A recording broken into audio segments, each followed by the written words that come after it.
大家好，欢迎来到老杨教拳剑。今天我们继续学习42式太极拳。今天学习第25式进步摘锤。好，我们先从正面来做一遍。好，大家跟着我一起捋一遍。我们上次做到拍脚啊，拍脚以后，我们的脚啊，我们说过了，脚不能下来，我们身体往下沉，才能落脚。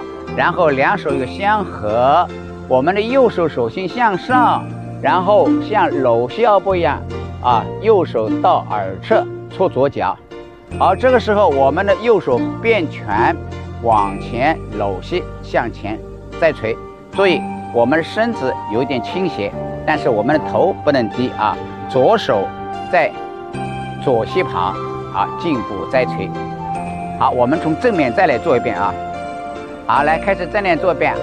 好，注意啊，来拍，然后身子下沉，两手相合，右手手心向上，搓左脚到耳侧变拳，然后进步再锤。注意，身体斜，人不能斜啊，头还是往上顶，左手在左膝旁。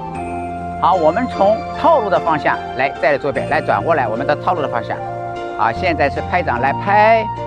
好，下沉，两手相合，好，到耳侧，弓步，再锤。